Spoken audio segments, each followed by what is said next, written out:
Good morning everyone. मैं Shrimati Ritu Arora class 11th की civics अर्थात नागरिक शास्त्र की क्लास में आप सभी का स्वागत करती हूँ। बच्चों, क्लास 11th के नागरिक शास्त्र में खंड क के आज 9th चैप्टर पाठ 9 का आज प्रारंभ करेंगे। उस पर परिचर्चा करेंगे। चैप्टर का नाम है संविधान एक जीवंत दस्तावेज, constitution as a living document. मतलब वास्तव में जो संविधान हमारा है, क्या वास्तव में एक जीवंत दस्तावेज है? दस्तावेज मतलब होता है कोई डॉक्यूमेंट होना, कोई कागजात होना। तो क्या ये जो कागज है ये वास्तव में ऐसा है जो हमारे देश को प्रभावित करता है? और क्या हमारे संविधान में परिवर्तन हो सकते हैं या नहीं हो सकते, अर्थात परिवर्तनीय है या अपरिवर्तनीय है? लोकतांत्रिक देश में कोई संविधान अपरिवर्तनशील नहीं हो सकता, क्योंकि जैसे जैसे समाज में परिवर्तन आता है, संविधान में परिवर्तन की आवश्यकता पड़ती है। विकास के साथ संविधान में परिवर्तन आवश्यक हो जाता है। प्रत्येक देश निरंतर विकास की ओर अग्रसर है और इस विकास के परिणाम स्वरूप प्रत्येक देश में नई परिस्थितियां उत्पन्न हो जाती हैं। इसलिए आवश्यकता पड़ने पर संविधान में परिवर्तन आवश्यक होता है। यदि ऐसा न किया जाए तो विकास के मार्ग पर चल रहा देश बहुत आगे चला जाएगा और उस देश का संविधान बहुत पीछे रह जाएगा, क्योंकि दोनों में गैप हो जाएगा। जब भी संविधान लिखा जाता है वर्तमान परिस्थितियों के आधार पर लिखा जाता है या भविष्य को सोच करके लिखा जाता है, लेकिन एक निश्चित क्षेत्र तक ही सोचा जा सकता है। ऐसी स्थिति में लोगों में असंतुष्टि होना स्वाभाविक है और संभव है कि ऐसी विचारधारा क्रांति का रूप ले ले। तो तात्पर्य क्या है बच्चों कि किसी भी लोकतांत्रिक देश का संविधान स्थायी नहीं हो सकता। उसमें समय की मांग के अनुसार परिवर्तन किए जाने की आवश्यकता होगी। लेकिन ये मतलब नहीं कि आज संविधान लिखा गया, 2 दिन बाद बदल दिया, फिर 2 दिन बाद बदल दिया, ऐसा नहीं। संविधान एक निश्चित समय के बाद ही परिवर्तन किया जाता है। जब विकास की प्रक्रिया आरंभ हो जाती है, जब समाज में परिवर्तन आ जाता है, तो समाज में परिवर्तन के साथ संविधान में परिवर्तन भी आवश्यक होता है। संविधान एक जीवंत दस्तावेज होता है जो समाज में उत्पन्न हो रही नई परिस्थितियों के अनुसार बदलता रहता है। जब कोई देश विकास करता है और काफी समय पश्चात संविधान निर्माता यह अनुभव करते हैं कि संविधान की कुछ व्यवस्थाएं अनावश्यक हो गई हैं, तो उन व्यवस्थाओं को संविधान में से हटा दिया जाता है। आवश्यकता के अनुसार नई व्यवस्थाएं संविधान में शामिल की जाती हैं, यानी नए नियम, नए परिवर्तन किए जाते हैं। जो भी अनावश्यक चीजें हैं, संविधान में जो भी अनावश्यक व्यवस्थाएं हैं, उन अनावश्यक व्यवस्थाओं को हटाने और नई व्यवस्थाओं को शामिल करने का कार्य एक निश्चित संवैधानिक संशोधन विधि के अनुसार किया जाता है। हम आज चाहें कि संविधान में आज हम परिवर्तन करते हैं तो ऐसा संभव नहीं है। उसके लिए एक निश्चित प्रक्रिया को पूरा करना आवश्यक है। उस संवैधानिक संशोधन की प्रक्रिया को अपनाकर ही हम संविधान में परिवर्तन कर सकते हैं, ताकि हमारा जो संविधान है वो संशोधन के पश्चात जीवंत दस्तावेज के रूप में कार्य करता रहे। यदि संविधान में संशोधन की व्यवस्था नहीं होगी तो वह संविधान जीवंत दस्तावेज नहीं होगा। आशय क्या है बच्चों कि संविधान समय की मांग के अनुसार ढल जाने की व्यवस्था और क्षमता रखता है, और ऐसे ही संविधान को जीवंत दस्तावेज कहा जाता है। अब प्रश्न ये उठता है कि संविधान में संशोधन कैसे किया जाता है। अभी मैंने कहा एक निश्चित प्रक्रिया होती है जिसके तहत संविधान में संशोधन किया जाता है। संशोधन की 2 विधि होती है, प्रमुख रूप से लचीली या बहुत अधिक कठोर विधि। और भारत में जो संशोधन की प्रक्रिया है वो जटिल भी है और आसान भी है, परिणाम स्वरूप लचीली है। भारतीय संविधान में संशोधन की प्रक्रिया जटिल होने के बावजूद आसान भी नहीं है, यानी न बहुत आसान है और न ही बहुत अधिक कठोर है, बल्कि यह लचीली है।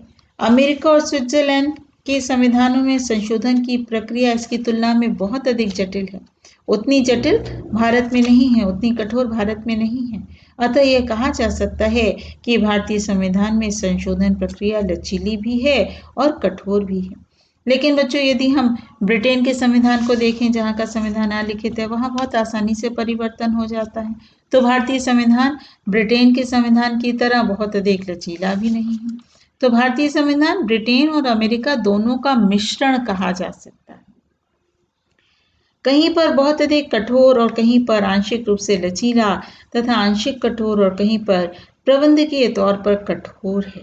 सूक्ष्म रूप से सूक्ष्म व गंभीर अध्ययन करने पर यह समझ में आता है कि हमारा संविधान प्रमुख रूप से एक लचीला आलेख है, जिसमें कहीं कहीं कठोरता के स्पर्श हैं, जो संघात्मक शासन प्रणाली का औचित्य सिद्ध करते हैं। इस संबंध में ऑस्टिन का विचार है, भारतीय संविधान में संशोधन के उपबंध एक और संसद द्वारा संविधान के किसी भी भाग को संशोधित करने हेतु अधिकार संबंधी विचार तथा दूसरी ओर संघीय संविधान को संशोधित करने की पारंपरिक अवधारणाओं के मध्य एक समझौता मात्र है। बच्चों, अगर हम यदि अमेरिका के संविधान को देखें तो अमेरिका का संविधान 200 वर्षों पहले लिखा जा चुका है, लेकिन आज तक उसमें केवल 27 संशोधन किए गए हैं। इतना कठोर वहाँ का संविधान है कि उसमें आसानी से परिवर्तन नहीं किया जा सकता है। भारतीय संविधान में संशोधन की प्रक्रिया। संविधान में विभिन्न अनुच्छेदों का संशोधन करने के लिए 3 विधियों का प्रयोग किया गया है। पहला है अनुच्छेद 4 से 11 के अनुसार संविधान के कुछ भागों में संशोधन संसद के दोनों सदनों के साधारण बहुमत से किया जाता है, परंतु इस प्रकार के अनुच्छेदों की संख्या बहुत कम है। नए राज्यों का निर्माण करने, पुराने राज्यों का पुनर्गठन करने, भारतीय नागरिकों की योग्यता परिवर्तन, राज्यों में द्वितीय सदन को बनाना और उसे समाप्त करना, अनुसूचित जातियों और अनुसूचित क्षेत्रों संबंधी व्यवस्था में परिवर्तन करने के लिए इस विधि का प्रयोग किया जाता है। ये उल्लेखनीय है कि इन मामलों का संबंध यद्यपि संविधान की व्यवस्थाओं से है, लेकिन वास्तव में इन्हें संविधान में संशोधन नहीं माना जाता। संविधान के संशोधन की यह प्रक्रिया बहुत आसान है। संविधान का संशोधन भी संसद साधारण कानून बनाने वाली प्रक्रिया के द्वारा कर सकता है। अतः यह प्रक्रिया संविधान को लचीला स्वरूप प्रदान करती है। दूसरा है संविधान के अनुच्छेद 368 के अधीन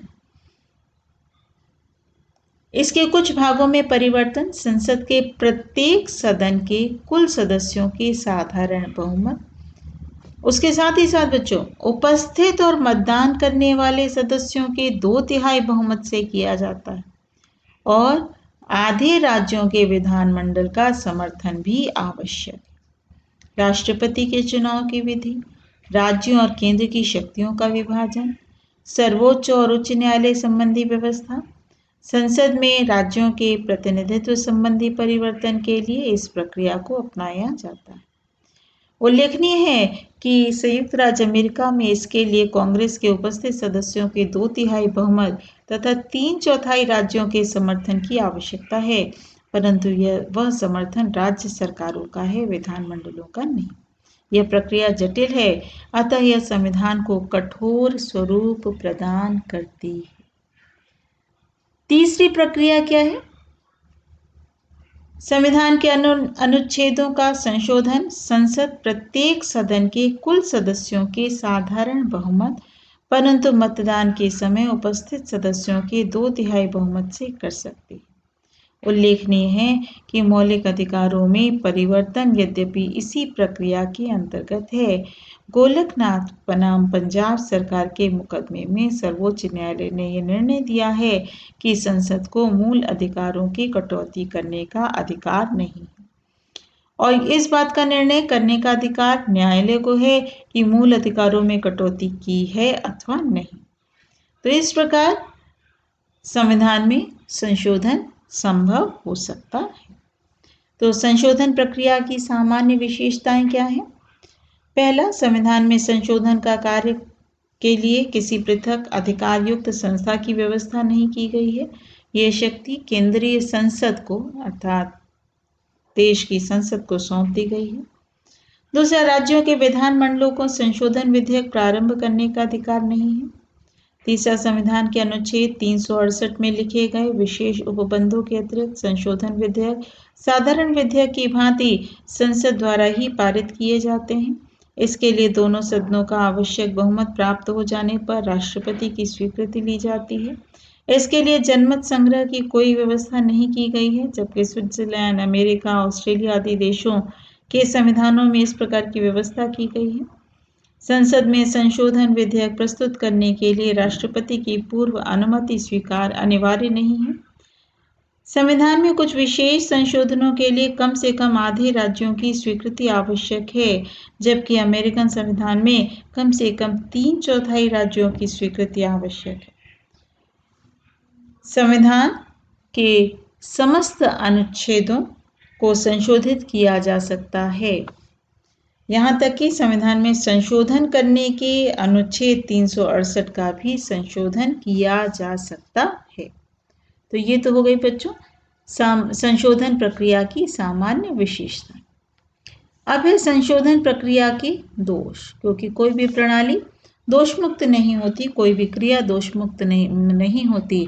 हर क्रिया के दो पहलू होते हैं, एक पक्ष में और एक विपक्ष में। तो सभी अनुच्छेदों में संशोधन करने के लिए राज्यों की स्वीकृति नहीं ली जाती, इसका सबसे बड़ा दोष है। संविधान के सभी अनुच्छेदों में स्वीकृति के लिए राज्यों की स्वीकृति नहीं ली जाती। संविधान का अधिकांश भाग ऐसा है जिसमें संसद स्वयं ही संशोधन कर सकती है, जबकि अमेरिका में ऐसा नहीं है बच्चों। वहां पर संविधान के किसी भी भाग में बिना राज्यों की स्वीकृति के संशोधन नहीं किया जा सकता है। दूसरा, राज्यों के अनुसमर्थन के लिए समय निश्चित नहीं है। संयुक्त राज्य अमेरिका की तरह संविधान में किए जाने वाले संशोधनों का राज्यों द्वारा समर्थन अथवा स्वीकृति के लिए भारतीय संविधान में कोई भी समय निश्चित नहीं किया गया है।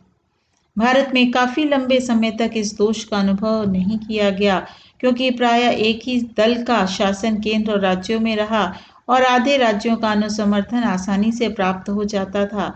परंतु वर्तमान में जिस प्रकार की स्थिति है उससे यह दोष स्पष्ट हो जाता है। तीसरा, संशोधन विधेयक को राज्यों के पास भेजने की भ्रमपूर्ण स्थिति। संविधान में यह भी स्पष्ट नहीं किया गया है कि क्या संविधान में संशोधनों से संबंधित विधेयकों को सभी राज्यों को भेजा जाना आवश्यक है अथवा उसे उनमें से कुछ ही राज्यों को भेजा जाना पर्याप्त है। संविधान के तीसरे संशोधन विधेयक को कुछ राज्यों की राय जानने से पूर्व ही पारित कर दिया गया था। परिणाम स्वरूप मैसूर की विधानसभा ने इसके विरुद्ध आपत्ति व्यक्त की थी। चौथा, संशोधन प्रस्ताव पर राष्ट्रपति की स्वीकृति। संविधान के अनुच्छेद 368(2) में कहा गया है कि जब किसी विधेयक को संसद के दोनों सदनों द्वारा पारित कर दिया जाता है तो उसे राष्ट्रपति की स्वीकृति के लिए भेजा जाएगा और उसके पश्चात राष्ट्रपति विधेयक को अपनी सहमति प्रदान कर हस्ताक्षर कर देगा और उसके उपरांत ही संविधान संशोधन लागू माना जाएगा। राज्यों को संशोधन प्रस्ताव प्रस्तुत करने का भी अधिकार नहीं है।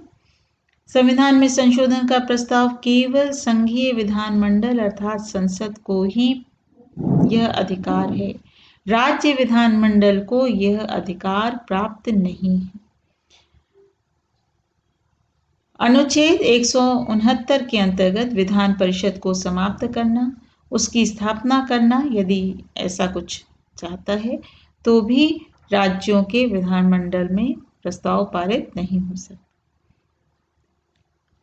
सामान्य जनता को संशोधन प्रस्ताव प्रस्तुत करने का अधिकार नहीं है। भारत की सामान्य जनता को भी संसद में संशोधन विधेयक प्रस्तुत करने का अधिकार नहीं है, जबकि स्विट्जरलैंड में यानी विश्व के कुछ देशों में ऐसा है। स्विट्जरलैंड में वहां की जनता को आरंभक का अधिकार प्राप्त है। अनेक अनुच्छेदों का साधारण प्रक्रिया के द्वारा संशोधन संभव है। हमारे संविधान के अनेक अनुच्छेद ऐसे हैं जिसमें केवल साधारण प्रक्रिया यानी साधारण बहुमत के द्वारा संशोधन संभव हो सकता है, लेकिन इसमें कई दोष पाए जाते हैं जो कि पूरी तरीके से ठीक परिणाम प्रस्तुत नहीं करते। जनमत संग्रह की भी व्यवस्था नहीं है। भारत में संविधान संशोधन की विधि ऐसी है जिसमें जनता के अधिकारों की अवहेलना हो सकती है, क्योंकि इसमें जन सामान्य की राय जानने की कोई व्यवस्था नहीं है। 44वें संशोधन विधेयक के अंतर्गत यह व्यवस्था की गई थी कि संविधान की मूल विशेषताओं को जनमत संग्रह द्वारा ही बदला जा सकता है। इस संशोधन को लोकसभा ने पारित कर दिया था, परंतु राज्यसभा ने इस संशोधन विधेयक को जनमत संग्रह की व्यवस्था को पारित नहीं किया। राज्यसभा का यह विचार था कि भारत जैसे देश के लिए जनमत संग्रह करवाना बहुत कठिन और बहुत ही अधिक अव्यवहारिक है। तो इससे स्पष्ट होता है बच्चों कि भारतीय संविधान में संशोधन प्रक्रिया इतनी अधिक जटिल नहीं है जितनी कि अमेरिका तथा स्विट्जरलैंड के संविधानों की है, और न ही ब्रिटेन के संविधान के समान इतनी सरल है कि इसे साधारण प्रक्रिया से संशोधित किया जा सके। इस दृष्टिकोण से भारत के संविधान में संशोधन की प्रक्रिया सरल और जटिल, सरल और कठिन दोनों प्रकार की है। संशोधन की इस प्रक्रिया के कारण ही भारत का संविधान सामाजिक और आर्थिक विकास का सूत्रधार बना है। आज जितना समझाया बच्चों, इससे संबंधित 2 लघु प्रश्न आप करिए। भारतीय संविधान में संशोधन प्रक्रिया की सामान्य विशेषताएं लिखिए, और दूसरा, भारत के संविधान संशोधन प्रक्रिया के दोष बताइए। नेक्स्ट लेक्चर में हम पढ़ेंगे भारतीय संविधान को एक जीवंत दस्तावेज क्यों कहते हैं, और संवैधानिक संशोधन सामाजिक परिवर्तन के साधन के रूप में या जीवंत दस्तावेज सिद्ध करने वाले महत्वपूर्ण साधन क्या हैं और न्यायपालिका का क्या योगदान है, इसके बारे में हम नेक्स्ट लेक्चर में पढ़ेंगे और ये चैप्टर कंप्लीट हो जाएगा। केवल 2 इसमें लेक्चर्स बनेंगे, 2 वीडियोस बनेंगे। एक आज हो गया है बच्चों, एक नेक्स्ट वन पे जब हम बताएंगे, तो 2 लेक्चर्स में ये छोटा सा चैप्टर है, ये आपका कंप्लीट हो जाएगा। तो आज के लिए बच्चों इतना ही। नेक्स्ट लेक्चर में हम लोग फिर मिलेंगे। Thank you.